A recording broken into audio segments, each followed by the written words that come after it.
Coming up on this Friday edition of Daybreak, the government will earmark more than $4.5 billion in funds to help Korean companies win major development projects in the Middle East. In the latest sign, Washington wants its THAAD missile defense system in South Korea. The top US military officer in Korea says the allies need a layered ballistic missile defense capability. Plus, the Islamic State group claims responsibility for the Tunisia museum attack as authorities arrest 9 for the mass shooting that left 23 dead. Daybreak begins now.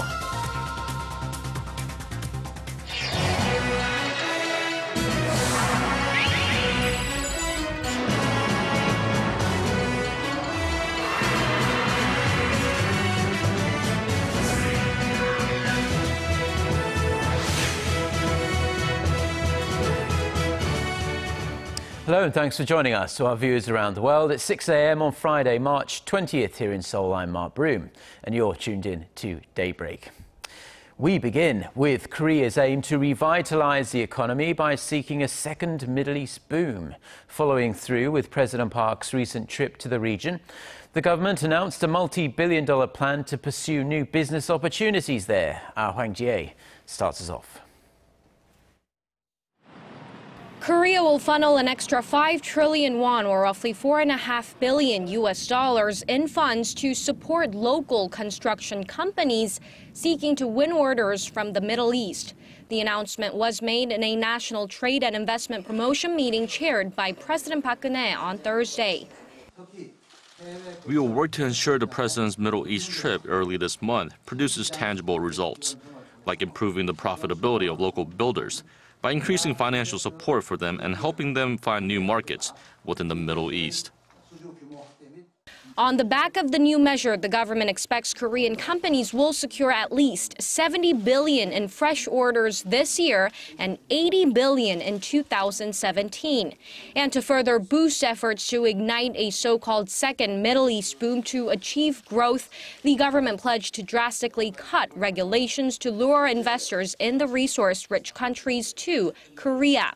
It also said that it will continue to meet rising demand for halal foods, the global market for which is expected to grow to over $1.5 trillion in 2018, taking up almost 1/5 of the global food and beverage market. The government's drive to strengthen economic ties with the Middle East comes as Asia's 4th largest economy avidly looks for new growth engines. Experts say lots of business opportunities exist in the region as countries there try to build up their own economic and social infrastructures before their energy reserves dry up in the coming decades. Massive orders won by Korean companies in the 1970s and 80s created the first Middle East boom, laying the groundwork for Korea's economic growth. Pundits add that it's now important for the government to push the plans forward in a consistent manner and come up with detailed measures to ensure they produce results. Hwang Jie, Arirang News. And President Park also wants to boost the country's manufacturing and public safety industries with plans to transform these sectors through so-called smart innovation. For more on how just a little investment could lay the groundwork for major infrastructure in the future, our Choi Sun reports. At Thursday's trade and investment meeting, President Park talked about revolutionizing the country's manufacturing sector. She said that for Korea to continue developing new growth engines overseas, it needs to come up with groundbreaking ways to bolster the competitiveness of the manufacturing industry and speed up the pace of innovation in the sector. Referring to how China and advanced economies have begun to threaten Korea's traditionally strong presence in the global auto and mobile markets, President Park said it's time for a full-fledged revolution of the smart industries. The government laid out a plan to speed up the president's so-called Manufacturing Innovation 3.0 initiative, including a $900 million project to transform 10,000 factories into smart factories by 2020. Smart factories apply state-of-the-art information and communications technology to the manufacturing process to maximize production and efficiency. The government and the private sector will spend another $900 million on research and development of 8 smart manufacturing technologies, including the Internet of Things, by 2017. Through these initiatives, the government expects Korea will record an export volume of $1 trillion in 2024 and rank 4th globally in terms of manufacturing exports.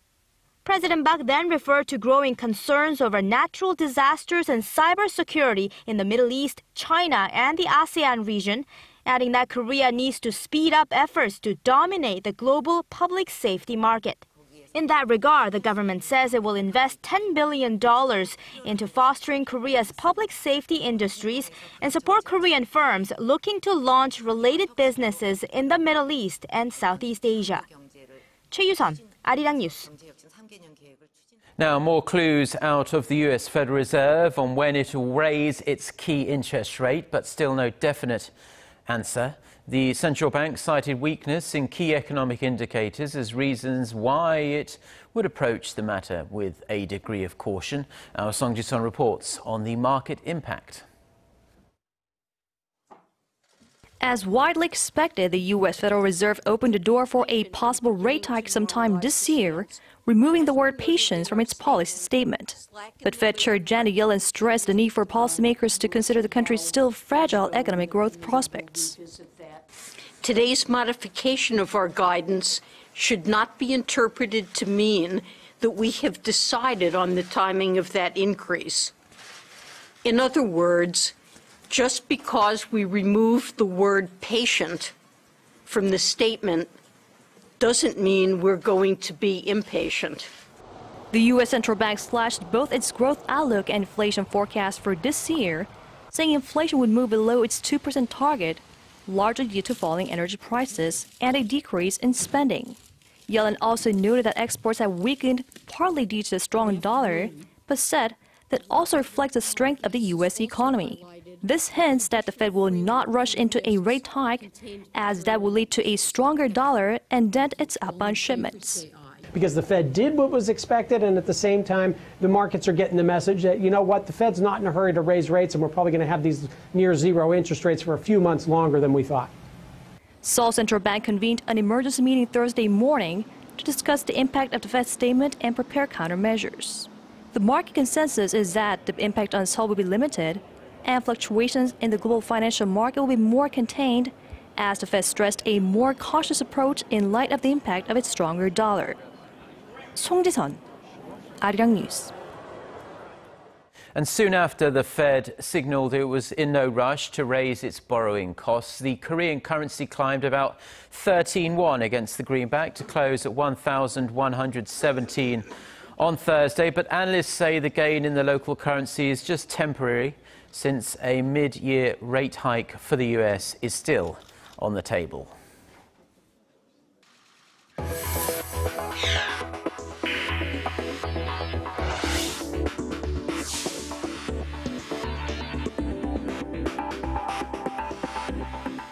The commander of US Forces Korea is calling on Seoul and Washington to implement a layered ballistic missile defense capability in yet another strong signal that the US is keen to deploy its THAAD system to the Korean peninsula.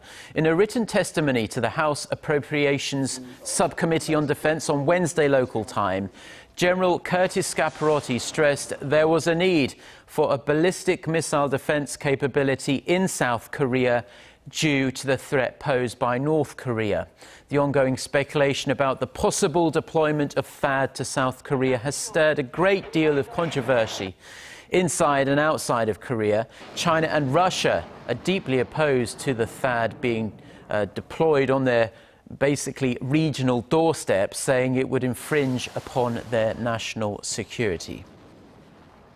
In one of the starkest warnings yet about the danger posed by North Korea, an expert in the US says the unpredictable regime could have a stockpile of up to 100 nuclear weapons in just 5 years' time, laying out 3 different ways the North's nuclear weapons program could go over the next few years.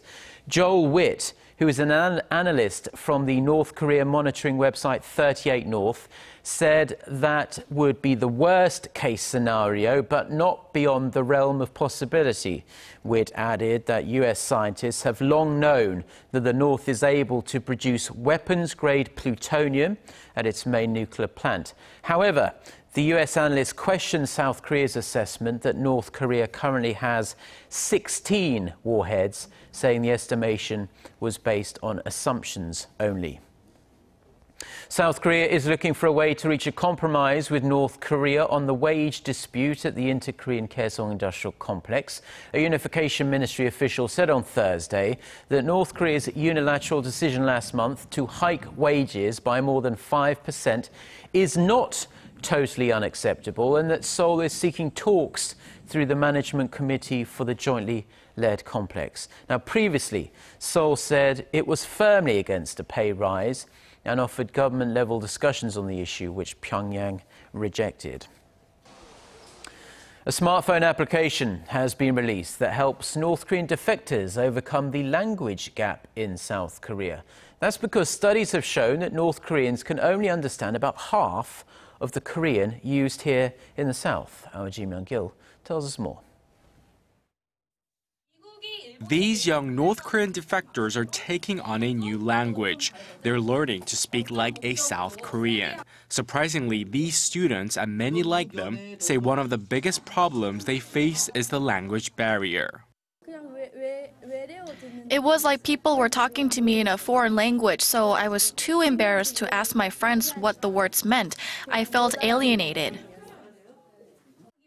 According to a 2012 study by the National Institute of the Korean Language, North Korean defectors understand only half of the language used in South Korea. To help them overcome these communication issues, Tay Worldwide teamed up with local nonprofits to develop a smartphone app called Univoca. It's a South Korean, North Korean translator and dictionary. We realized late in the game that young North Korean defectors would have problems reading school textbooks and solving questions due to differences in culture and dialect. This app will give North Korean students the courage and motivation to learn, as it also offers some privacy while they study. Teachers hope the app will help bridge communication between South and North Korean students and make resettlement a little easier for defectors in the South. Ji Myung-gil, Arirang News. Now, March is Women's History Month in the United States, and to mark the occasion here in Korea, the US Embassy has invited female leaders from around the world to network, share their insights and celebrate women and their many achievements. Our Kim Min-ji sat down with Claudia Chan, a leadership expert and one of the guest speakers. Women worldwide are making strides to break down walls and create social equality, change, and a more positive environment for women. Claudia Chan, the CEO of She Global Media, a media and education company, is one of them. She's in Seoul to share her insights and empower young women so they too can make change. Well, there's absolutely a women's revolution happening right now across the world, I believe. I've seen an unprecedented amount of organizations and activists and businesses who have been speaking up for women's rights. Being a woman is incredible, and also it brings a diversity to society. I think feminine traits are incredible qualities of collaboration and communication and empathy and vulnerability that the world needs right now. So what improvements are needed, to foster an environment, to foster more female leaders? It can't just be women fighting for women. We need to have the private sector. They need to create programs to get more women into higher level positions. Media is a huge vehicle as well, because you have a microphone that speaks to so many women, and to share stories like this, just to create consciousness. Media creates consciousness, and consciousness is what leads to change. So a recent report by the World Economic Forum showed that Korea ranks 117th out of 142 countries when it comes to gender inequality. So what are some of the things that Korea needs to do in order to reduce this discrepancy and foster more women leaders? We need more initiatives to help young women coming out of college get jobs, because it's very, very difficult, more difficult for a young woman to get a job than it is for a man. That's one, so institutionalizing career programs, sponsorship programs, internship programs at universities, at corporations. That seems like a very important initiative. Number two is, women are not having children. There's a huge fertility issue here in Korea. And of course, then that's not good for society and it's not good for women. So there needs to be a lot of programs and initiatives around that as well. Do you have any advice for aspiring young women? The number one glass ceiling to break before any of it is really the one in your mind. Having that confidence, inner confidence is really important, and changing the voice in your mind instead of being critical, constantly critical of yourself. We need to be more loving and kind to ourselves so that our voice is giving us the confidence to go out there to do whatever it is that we want to do, to dream big and to defy the odds. 김민지, 아리랑 뉴스.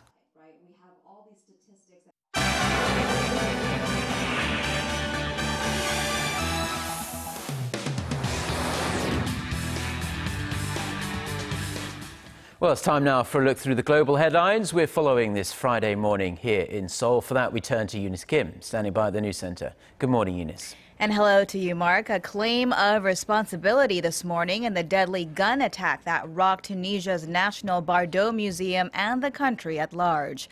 The Islamic State group says it was behind Wednesday's massacre. In an audio recording dispersed on Twitter, the jihadist extremist group praised the two gunmen attackers killed in the slaughter mission as knights of the Islamic State and threatened even more strikes were to come.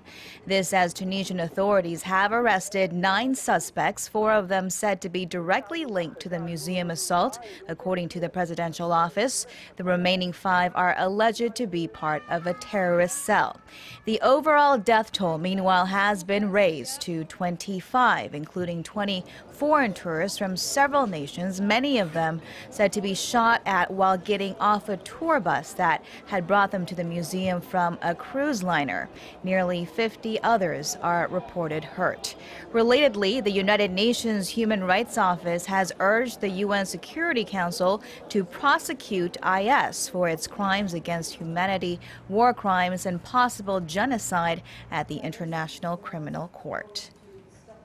Tensions between the White House and Israeli Prime Minister Benjamin Netanyahu has been raised by another notch this morning as the Barack Obama administration says it will re-evaluate its position on Israel at the United Nations. White House spokesman Josh Earnest told reporters that it was clear the Israeli leader had sharply turned away from his previous commitment to a two-state solution with Palestine, citing sharp comments he had made in the final hours of election campaigning earlier this week that a Palestinian state would not exist under his watch. Earnest clarified that no policy decisions had been made and that U.S. officials were in touch with their Israeli counterparts to arrange a phone call between the two leaders soon. Meanwhile, Prime Minister Netanyahu appeared to backtrack from his earlier stance, telling a U.S. broadcaster that he wanted a two-state solution, but that the circumstances needed to change. Finally, America's First Lady Michelle Obama has kicked off her 3-day trip to Japan as part of a 2-country initiative to promote education for girls around the world. She will later move on to Cambodia. Obama was greeted by Japan's Emperor Akihito and Empress Michiko at the Imperial Palace amid light rain before meeting Prime Minister Shinzo Abe at the restaurant of his wife Akie Abe. He joked it was his first time there. Meanwhile, Japanese police arrested a 52-year-old man from Okinawa who could be tied to the telephone threats made to the U.S. Embassy against the life of U.S. Ambassador Caroline Kennedy. News of the threats made last month emerged as Michelle Obama arrived in Tokyo.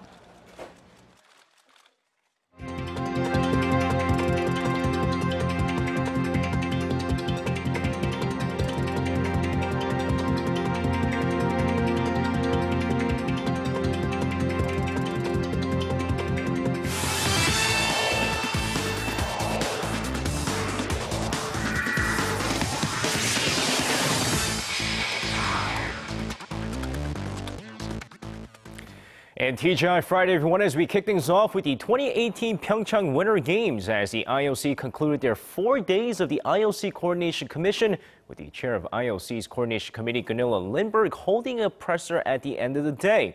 And despite some bumps on the road, Gunilla Lindberg sounded optimistic over the current status of the Pyeongchang Winter Games, saying that she's convinced the event will be ready in time, but that there's no time to lose. She added that there's been big progress made since their last visit in January and that they should be ready to do the test launch set to take place in February of 2016. Now, recently, the 2022 Qatar World Cup is being called one of the most controversial World Cups to date, with the question of whether or not the tournament can take place in the summer months. And now, after a long debate, the date set for the major football tournament. Now, after a long discussion on moving the 2022 World Cup to winter time, what was once just rumors turned into reality as FIFA announced earlier today that the World Cup final will take place on December 18th, meaning the tournament will take place during winter time for the first time ever. Now, despite the UEFA requesting the date to be on December 23rd, FIFA had to cater to England's Boxing Day matches on December 26th. Meanwhile, despite Korea being the favorite to host the 2019 Women's World Cup, they lost their bid to France. And with the Ulsan Mobis Phoebus taking Game 1 from the Changwon LG Sakers on Wednesday night, the Wonju Donggu Promi and the Incheon Itilan Elephants went into their Game 1 of the Round of 4 Best-of-5 series on Thursday night. Now, despite Donggu being the higher seed here, Itilan using their momentum from their first-round victory to control the pace from the start as they take a nice 36-30 lead going to halftime. But the Donggu offense lights it up in the third quarter to rally back and take a 53-47 lead going into the fourth quarter. But what do you know, in the final quarter, Donggu may be too rested for the series as Itilan rallies to take the lead back with Ricardo Powell posting up 21 points and 10 rebounds as Itilan takes Game 1 66-62. And while the KBL playoff games are in full throttle, the V-League will kick off their postseason this weekend with some big matchups right from the get-go. Now, first off, over on the Women's League, best-of-3 series set for Hyundai Hill State and IBK Altos, who will face off before advancing to the championship series, as Korea Expressway, who are seeking their first title, will wait for the winner of that series. Meanwhile, over on the Men's League, KEPCO Vic Storm and OK Savings Bank squaring off in the first round before the winner of that series will face off against the 8-time champions Samsung Hwajae Blue Fangs, as the Blue Fangs seek their 8th consecutive championship title. Well, that's going to wrap it up for me. This has been SJ. Have a great rest of the day, and see you guys again for your sports needs.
Good morning. I was very warm yesterday. High in Seoul hiked up to 21 degrees yesterday afternoon. And today will be as warm as yesterday. The high will hover 20 degrees across the nation, feeling more like late April this afternoon. But beware of wide temperature gaps between lows and highs and dress accordingly. Now, we have lots of clouds coverage this morning, but things will get brightened up as the day goes on.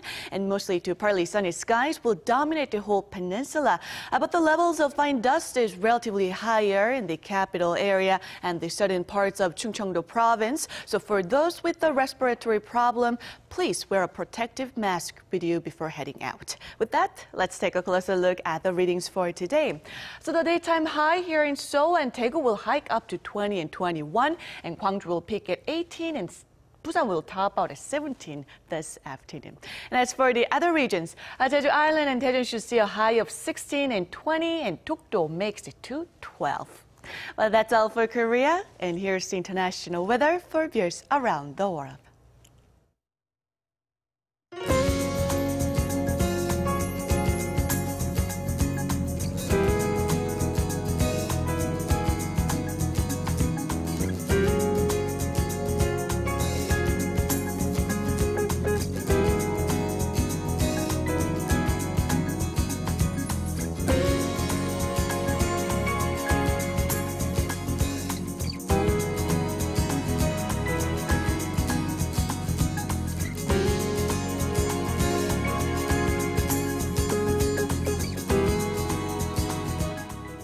Well, those have been the stories we have been following on this Friday morning here in Seoul. Stay tuned for Korea Today. That's coming up in just over half an hour's time. Have a wonderful weekend. Goodbye.